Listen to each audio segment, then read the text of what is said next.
Thanks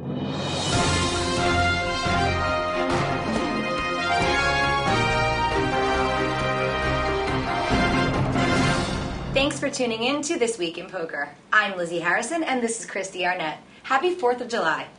The time has finally come. The main event of the World Series of Poker kicked off yesterday. Today is Day 1B, and there are 2 more starting days to go before the entire field will be able to fit in the Amazon room.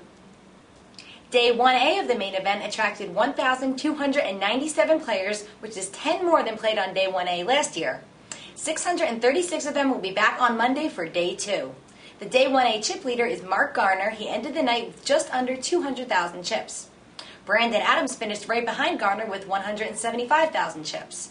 Well-known players who ended their 2008 main event run a little bit early include Dan Harrington, Chad Brown, Dave Ulliott, Tom Dwan, Freddie Deeb, John Cernuto, David Benjamin, and Ellie Elezra. Day 1B commenced today at noon. You can follow the action on cardplayer.com in the live updates section.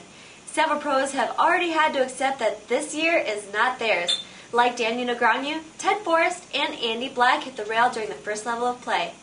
The final numbers have yet to be released, so we don't know how many players are in on Day 1B, but that information will be available on cardplayer.com shortly. Earlier this week, Phil Hellmuth missed his shot at bracelet number 12 when he came in 3rd place in the $1,500 buy-in horse event. He made it through an 803-player field but had to settle for a $93,000 payday. The winner of that tournament was James Schaff. A few other professionals won their very first bracelet in the last tournaments of the World Series. Irish pro Marty Smith won the World Championship Pot Limit Omaha event by besting a final table that included Mike Mizrachi and Keto Pham. You can catch an interview with Smith after his victory right here on cardplayer.com. David Danishgar took down the last $1,500 buy-in no-limit event of this year's series, and he banked more than $600,000. I spoke to him yesterday about his rocky road to his first bracelet. Another pro who now owns some WSOP bling is Matt Graham.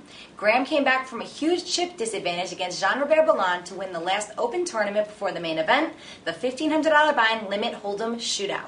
The World Series of Poker Europe has released their schedule for the upcoming year. There will be 4 bracelet tournaments that will take place in London starting on the 19th of September. The 10,000-pound buy-in no-limit championship begins on the 27th and is scheduled to last 5 days. Last year, Betfair's Annette Oberstad proved her live poker skills by taking down the main event. Another tournament series going on in town right now is the Bellagio Cup 4.